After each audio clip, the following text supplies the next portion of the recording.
Comment tuer le potentiel d'un homme? Quels sont les 2 obstacles qui t'empêchent de réaliser et de profiter de tout ton potentiel? Alors, je vais tuer tout suspense et je vais commencer par te dévoiler le premier. C'est tout simplement la peur de l'échec ou la peur du rejet. Alors mon pote, j'aimerais te dire une chose. N'aie jamais peur d'affronter le rejet, que ce soit le rejet d'une femme ou le rejet ou la perte ou l'échec dans un domaine donné, la perte d'une initiative que tu as pris ou d'un projet, de connaître l'échec dans ce projet-là, ou le rejet d'une femme, ou peu importe. Et plutôt peur des regrets, et plutôt peur, d'avoir des regrets plus tard, de ne pas être passé à l'action, et plutôt peur de cultiver des pensées telles que qu'est-ce que ça aurait donné si j'étais allé au bout de mon initiative, et plutôt peur de ça. C'est ça qui fait mal finalement, véritablement, parce que quand tu passes à l'action et que ça n'aboutit pas, quand tu vas parler à une femme et que finalement elle te refuse ou elle te rejette ou peu importe, ça fait mal peut-être sur le moment, mais ensuite tu te sens libéré d'un poids. Par contre, si tu ne passes pas à l'action, tu te vois tout le temps comme quelqu'un de minable, tu te vois à la longue comme quelqu'un de minable, comme un incapable, comme un loser qui n'a pas eu le courage de passer à l'action, qui se dit merde, qu'est-ce que ça aurait donné si j'étais passé à l'action? J'aurais une réponse. Tu vis avec ce sentiment d'incertitude, avec ce sentiment d'incomplétude, je sais pas si ça se dit d'ailleurs. Tu te dis mais qu'est-ce que ça aurait donné? Tu restes entre le oui et le non parce que tu n'es pas passé à l'action, tu ne sais pas quelle est la réponse. Celui qui est passé à l'action et qui a pris un refus, il sait que la réponse est non finalement. Et ensuite, le lendemain, il passera à autre chose. La vie continue, le monde continue d'avancer. Par contre, celui qui est resté sur une inaction, sur une peur de l'échec qui lui a évité de passer à l'action, qui l'a empêché plutôt de passer à l'action, eh bien, il reste sur des regrets. Il reste là et il vit avec ses regrets. Et ces regrets font de lui, ils le font se sentir mal. Se sentir mal de ne pas être à la hauteur de ses ambitions, de ne pas être à la hauteur de l'action, de ne pas prendre... d'être dans l'indécision constante. Et ça fait mal sur la longue. Parce que les femmes qui te rejettent, tu ne t'en souviens pas. Par contre, tu te souviens que des femmes qui t'ont, par exemple, avec lesquelles tu as connu des histoires, celles avec qui tu as réussi, celles que tu as réussi à séduire, c'est ces femmes-là dont tu te souviens. Si je demande à un gars qui a une certaine réussite avec les femmes, de me rappeler les femmes qui l'ont rejeté, il va pas s'en souvenir. Je crois pas qu'il se souvienne des femmes qui l'ont rejeté ou de la fille qu'il a rejetée à l'été 2017 dans une plage, je ne sais où, au sud de la France. Je pense pas qu'il s'en rappelle. Je pense qu'il se rappelle plutôt des belles histoires qu'il a connues ensuite. Pareil, quand tu entreprends des projets, quand tu es entrepreneur, tu te rappelles des projets que tu as réussi. Ceux dans lesquels tu as échoué sont de belles leçons. Sont de belles leçons qui t'ont permis finalement d'aboutir à ce projet que tu as réussi. Dis-toi mon pote que tu ne dois pas avoir peur de l'échec ou tu dois tout le temps passer à l'action et ensuite évaluer tes prises d'initiative. Non pas l'inverse, non pas avoir l'action qui t'appelle, tu es un homme, l'action t'appelle, le devoir t'appelle et tu te dis bah est-ce que je passe à l'action et tu laisses place au doute. Ce n'est pas comme ça que ça marche. Tu passes à l'action, ensuite tu évalues. Tout le temps. Ce n'est pas l'inverse. Tu passes à l'action, ensuite il y a la réflexion. Bon, il y a toujours des réflexions avant. Mais dis-toi que le doute pendant l'action, c'est un ennemi. Le doute pendant la phase de réflexion, c'est bien. Il faut douter de tout, il faut se poser des questions, il faut arriver à comprendre les choses, à questionner les choses. Mais lorsqu'il faut passer à l'action, élimine le doute. Ce n'est qu'un ennemi.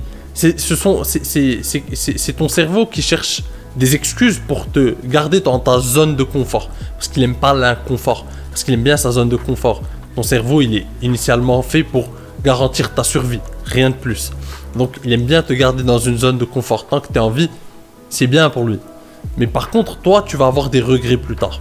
Alors, quelles que soient les initiatives que tu veux prendre, parce que sur cette chaîne, le but, Au final, mon dessein, c'est de faire de toi un homme meilleur, c'est de t'aider à te développer, à progresser, à prendre en main ton développement personnel pour devenir un homme meilleur, pour aller au bout de tes ambitions, pour aller au bout de tes réalisations, pour faire parler ton potentiel. C'est ça le but de cette chaîne. Et je suis certain que tu as pléthore de talents, mais que tu ne laisses pas exprimer. Tu dois avoir une passion quelque part, ou que tu n'as pas encore réalisé. Donc tu dois laisser part à ta curiosité, tu dois laisser cours à ta curiosité pour aller développer des passions. Et peut-être qu'il te faut juste ce coup de pouce, il te faut juste ce coup de motivation qui te dit que tu as le droit d'échouer, mon pote. Tu as le droit de te casser la figure en passant à l'action. Mais tu auras le mérite d'être passé à l'action. Et quand tu te casseras la figure, tu en prendras des leçons. Ce sera des enseignements. Tu as le droit de je sais pas, si par exemple tu aimes, je sais pas, tu aimes danser ou tu aimes faire du dessin ou tu aimes peindre. Ne te dis pas non, je vais attendre de peindre le tableau parfait. Commence à peindre. Commence et améliore le processus ensuite. Si tu aimes écrire, ne te dis pas oui, je vais attendre d'avoir toutes les idées en place pour écrire le livre parfait. Non, commence par écrire un livre et balance-le sur Amazon en auto-édition. Et tu verras ensuite. C'est ce que j'ai fait d'ailleurs. C'est ce que j'ai fait avec mon livre. Je l'ai écrit bien avant d'avoir une audience sur YouTube, bien avant d'avoir d'avoir ouvert ma chaîne YouTube. J'ai écrit mon livre, je l'ai balancé sur Amazon et ça a été un échec. Enfin, un échec. C'est juste que je n'avais pas d'audience et du coup, mon livre ne se vendait pas. Et ça se vendait, j'avais 2-3 ventes par mois sur Amazon. Et ensuite, lorsque j'ai eu une audience, lorsque j'ai commencé à le promouvoir, etc., bah ça a été, j'ai eu plein de ventes et j'ai eu plein de bons retours qui m'ont aidé à vendre plus encore. Parce que j'ai eu de bons retours, parce que les gens, finalement, beaucoup m'ont envoyé des messages pour me dire merci pour ton livre. Même moi, dis-toi que même moi, je ne pensais pas que ça allait avoir d'aussi bons retours. Je ne pensais pas que ça allait autant impacter la vie des gens. Mais que veux-tu? Tu ne peux pas savoir. Donc, toi, tu te dis peut-être, je dois attendre. En fait, j'ai peur que ça échoue, j'ai peur que ce ne soit pas parfait, je dois attendre. Mais peut-être que les gens ont besoin de ce savoir que tu as et que eux n'ont pas. Je vais prendre un exemple tout simple, je vais prendre un exemple à petite échelle. Il y a des vidéos que j'ai faites et pour moi c'était des vidéos normales où j'ai partagé une simple pensée, une simple de mes vérités et que je pensais évidentes.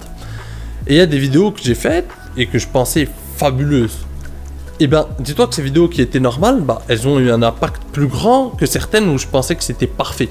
Parce qu'on ne peut pas savoir, tu ne peux pas savoir. Peut-être que certaines de tes vérités qui te semblent évidentes, une pensée qui te semble évidente, une réflexion qui te semble évidente, ou banale ou normale, peut-être pour quelqu'un d'autre ça va changer sa vie, ça va révolutionner sa vie. Donc si tu ne partages pas tes œuvres, si tu ne partages pas ce que tu sais, si tu ne partages pas cette petite chose que tu as envie d'accomplir ou cette passion que tu as, si tu ne la partages pas par tes œuvres, eh ben tu ne sauras pas quel impact elle aura sur le monde. Et même si c'est un flop au début, tu t'amélioreras avec le temps. C'est le but. C'est ce que j'ai fait avec mon livre. En fait, mon livre, si tu veux aussi, la première, ce que j'ai fait au début, c'était pas mal, mais il y avait des choses à améliorer. Je l'ai amélioré. J'ai amélioré des parties. J'ai rajouté des parties. Et c'est comme ça que finalement, aujourd'hui, j'ai d'excellents retours sur ce livre. Mais si je n'étais pas passé à l'action, si j'avais eu peur que il y ait un échec derrière, je ne serais jamais passé à l'action et ce serait resté inconnu et ça ne serait jamais sorti finalement. Et le deuxième obstacle, qui est une suite logique du premier, c'est de vouloir à tout prix être perfectionniste. Être perfectionniste, c'est une arme à double tranchant. C'est bien de voir un sens du détail, mais vouloir être tout le temps parfait, c'est le meilleur moyen d'être l'ami de l'inaction, d'être l'amant de l'inaction finalement. Parce que vouloir être parfait, c'est mettre la barre trop haute et de se dire qu'à chaque fois ça ne va pas être parfait et de ne jamais passer à l'action finalement. Alors que si tu te dis, je me laisse faire, je le fais quand même, just do it, comme le slogan de Nike, tu le fais et ensuite tu évalues et ensuite tu améliores. Bah là, tu es tout le temps dans l'action. Tu es constamment dans l'action et c'est comme ça que tu t'améliores finalement. C'est en passant à l'action régulièrement, progressivement, c'est comme ça que tu t'améliores.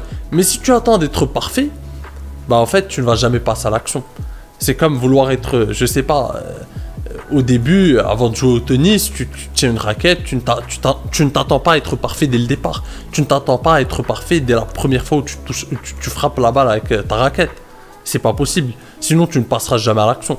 Il faut accepter d'être médiocre au début pour s'améliorer, pour devenir meilleur. C'est ça le truc. Donc tu ne peux pas réaliser ton potentiel si tu t'attends à être parfait dès le départ. Tu ne peux pas réaliser ton potentiel si tu t'attends à ce que à chaque fois ce soit parfait. Si j'attendais que chaque vidéo soit parfaite, je ne sortirais aucune vidéo parce que j'aurais tout le temps peur que ce ne soit pas quasiment parfait. On essaye de faire le mieux qu'on peut, j'essaie de te partager le meilleur contenu qui soit, mais si j'attends à chaque fois que ce soit parfait, bah, je ne passerai jamais à l'action. Et c'est comme ça que beaucoup d'entre vous, bah, vous tuez votre potentiel. C'est comme ça que tu tues ton potentiel, mon pote. Je ne sais pas, si tu aimes dessiner, si tu aimes peindre, je ne sais pas, si tu aimes chanter, ou si tu aimes rapper, peu importe. Écris et partage ce que tu fais. Peu importe si ce n'est pas parfait au début, c'est pas grave, mais partage. Commence quelque part. Et le fait de passer à l'action, ça va cultiver en toi cette envie de constamment passer à l'action. Et ça cultivera en toi une bonne habitude. Parce que la plupart des gens ne passent pas à l'action. Ils restent là hésitants. Ils restent là face à leurs doutes. Mais non, il faut que tu passes à l'action pour que tu cultives cet état d'esprit. Les gens qui ont réussi ont cultivé cet état d'esprit. Ils ne s'attendaient pas à être parfaits dès le départ. Ils ont cultivé cet état d'esprit de passer à l'action, de faire la chose et d'ensuite évaluer, d'ensuite améliorer le processus. Alors mon pote, essaye de tuer ces deux ennemis et tu verras comment ton potentiel va exploser dans les prochains jours, prochaines semaines et prochaines années. Sur ce, je te dis à la prochaine. En attendant, prends soin de toi et surtout, reste séduisant. Ciao.